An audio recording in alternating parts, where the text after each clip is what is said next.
What's good, family? What's good? It's your boy, Urban Sports Guru. Hope everybody had a blessed holiday. Now I'm going to give you my Week 13 picks. We got Bucks versus the Falcons, division rivalry game.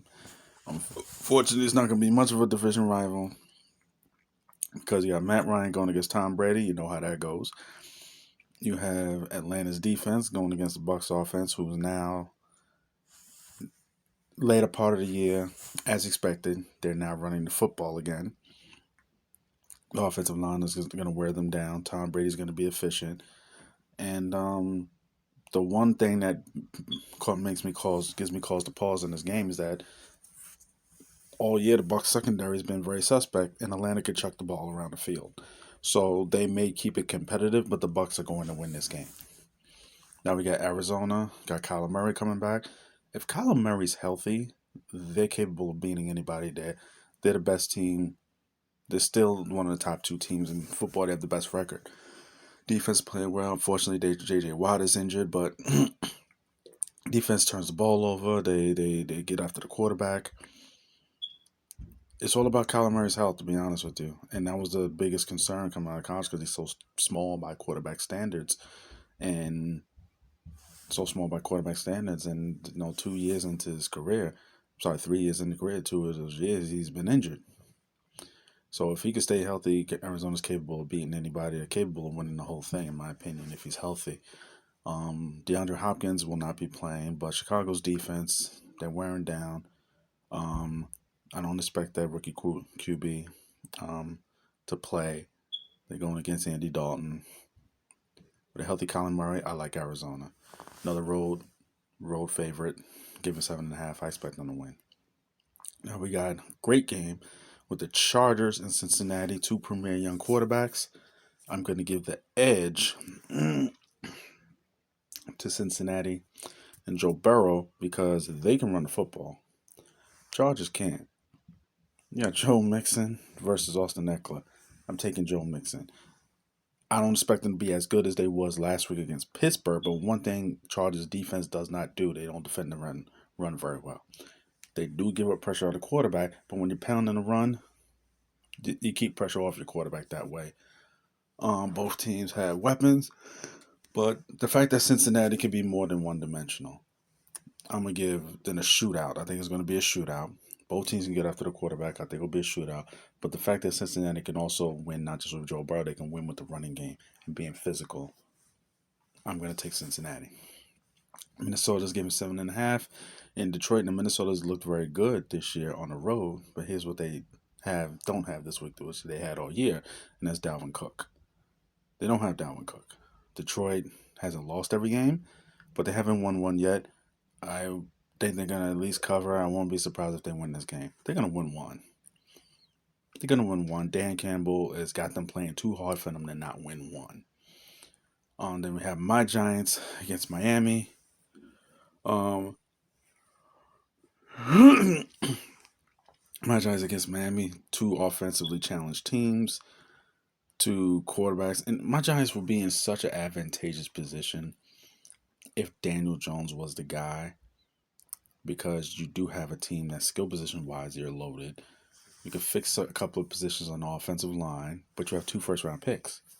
You have the Bears' first round pick, which probably is going to be in the top 10. They would be in such an advantageous position. They really would.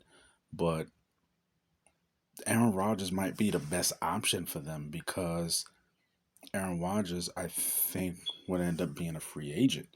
I think that's how he oh, no, did his deal. So he's able to be a free agent. I think he'd be the best position, not just because he's the best option, but if he's a free agent, you could just sign him outright. And of course, the receiver's going to come with him. You don't have to use up those two first round picks to go with it. If you go Deshaun Watson, you go Russ, you're going to have to give up those picks. And you still have offensive line issues. So, but that's next year. Miami's in a great position moving forward, but Tua is not the guy. But as far as this week, the last time they played was my guy Eli's last home game. He won that, and Both teams are actually playing well by their standards right now. Both teams. Um, I expect a low scoring game because both teams was just offensively challenged. They fuck things up, and I expect Miami to win a close game. I expect the Giants to fuck it up in the second half, and I expect the Giants to win a close game. Then we got Philly at the Jets. Philly has the best rushing offense in the league, all because of Jalen Hurts. Oh, they put you in such a quagmire defensively. Quarterback of the run, quarterback of the run, or sometimes it's just flat quarterback sweeps and quarterback powers. And Jets do not defend the run very well, so I'm going to take Philly. Then we got Houston at home going against Indy. Indy after essentially, I think, blowing last week's game. I think they blew it, and I think they have a get right game against Houston. They're giving 10. I expect Indy to win. Now we got Washington against the Rams. Against the Raiders. I'm sorry. Washington football players have been playing very good. The defense is finally getting pressure on the quarterback like you expected them to early in the season. That's one. Then you have the Raiders, who last week beat up on the Cowboys in a game that they probably going in you didn't think they should have won. Now you have Washington coming out to Las Vegas, and if Derek Carr can continue to be efficient, and Raiders are gonna have to cut out the penalties because they had like 15 penalties or something last week playing the Cowboys and still won. You're not gonna consistently have that many penalties and still win. You're not. And right now, Washington's playing sound football. They're keeping the ball away from you. They're doing a great job of keeping it. They're playing keep away. They're going on these long ass drives, and especially in the second half, they're on these long ass drives. So you have to really make the most out of your opportunities because they're taking out opportunities and they're stretching them out. So, because of that, I think Washington will keep up a little bit of pressure on the Cowboys and they'll win. Now we have Jacksonville coming to LA to play the Rams. This is the Rams get right game. This is the game that the Rams need to fix these little issues that they're having, not just on offense, but on defense. And Rams defensively, they have to get better against the run. Lord, they have to get better against the run. What is happening to them, teams are just bludgeoning them right down their throat. You're not getting enough situations to get after the quarterback because they're just pounding it right down your throat. Like no sound, no tricks, straight ahead. There's nothing you can do about it. And they're pounding it right down their throat. They have to fix that first. They have to stop turning the ball over early in games, which is putting them behind the eight ball. Last week they had some good things happen for them, but I think getting Matthew Stafford, they said Sean McVay did too much to get away from what he does traditionally, the great scheming guys open and bootlegs and play action that he will always do because he had a quarterback. Oh, I could just go five wide. But the problem is your offensive line isn't good enough to go five wide. And Tennessee exposed that. And they started having success when they went back to their traditional offense. I think you have this wonder kid at quarterback who has all this arm talent. You can make all these throws, and your brain just started going, okay, I can do this, I can do this, I can do this, I can do this. I don't know. They need to get back to what they was before. And if they can run the football better, they can build back that momentum for what they were doing before. This is a get right game for them. They can fix the mistakes, and they need this game right now. I like the Rams. Baltimore against Pitt, always a great football game. Pittsburgh got punked last week. Baltimore, what's happening in Baltimore is, and I said this before, Lamar Jackson is playing from the pocket a lot more. So he had a great game. I believe it was against Indianapolis, I'm sorry, where he threw for 400 yards, 4 touchdowns, no picks. And I said to y'all, if he's going to be playing like this from the pocket, good luck. Ever since then, teams have realized, blitz him. Blitz him. Or if you can get pressure with 4, send 4.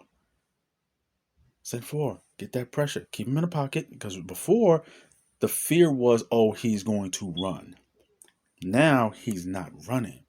So he's trying to process information like normal quarterbacks. And guess what? Lamar will never ever be a normal quarterback. let me not say never, but I don't know if he can consistently do this from the pocket without having a lot of mistakes. Because he was doing it in the beginning of the season, having turnovers like the Raiders game. Then he had a stretch where he was doing it fine. And it looked like, wow, what the fuck are you going to be able to do with this guy if he's playing like this from the pocket? Because you know how he is once he breaks contain. And in the running game.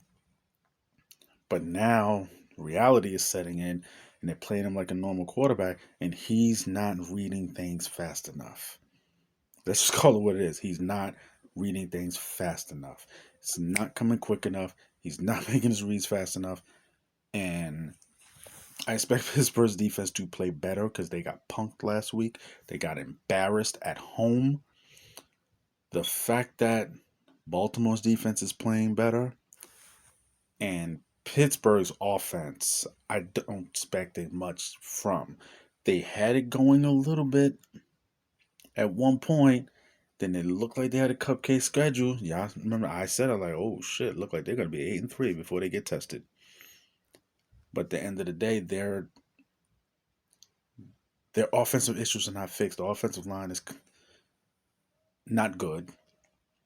And you have skilled positions, but if your line ain't good, trust me, I know this as a Giants fan.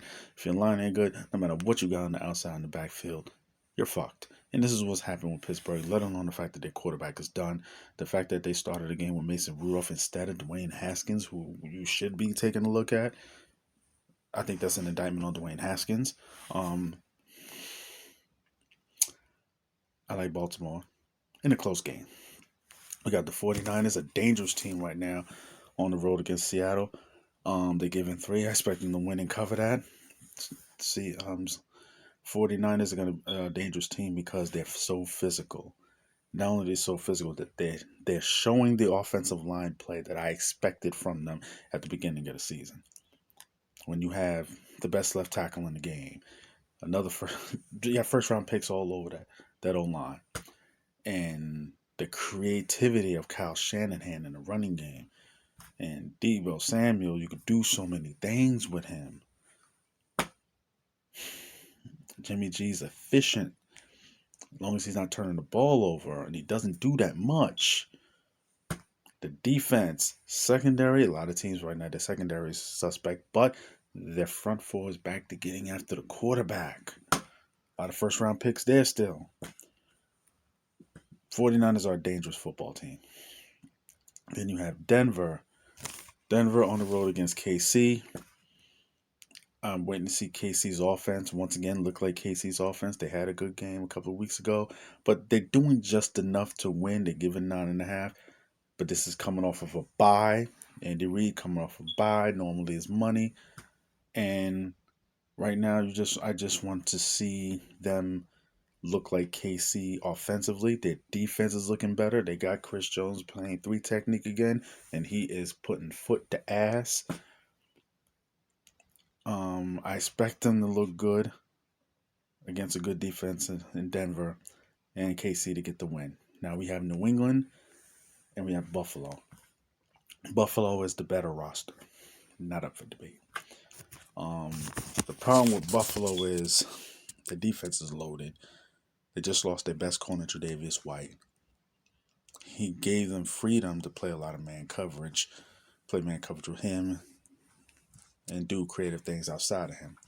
Especially against a team like New England, because they don't have typically a number one guy. So you can put Tre'Davious White on somebody and say, here. But they don't have that because he's injured. Buffalo against a physical offensive line, which what they have in New England. The problem is Buffalo's offense relies so much on big plays, relies so much on that creativity in the passing game, and everything's on Josh Allen's shoulders because they don't run the football. And the fact that when you're one dimensional against New England, against Bill Belichick, that's a problem. That's a problem. Now, both teams are so good. New England's the hottest team in the league right now. They play twice in these coming weeks. This game's in Buffalo, prime time. I expect them to split. This game's in Buffalo and a snowstorm. I expect Buffalo to win a close game. A couple of weeks later, everything's equal. I expect New England to win in New England. But this one, Buffalo, I like Buffalo in a very close game. That's my picks. That's my takes. Your boy, Orman Sports Guru. I'm out. Salute.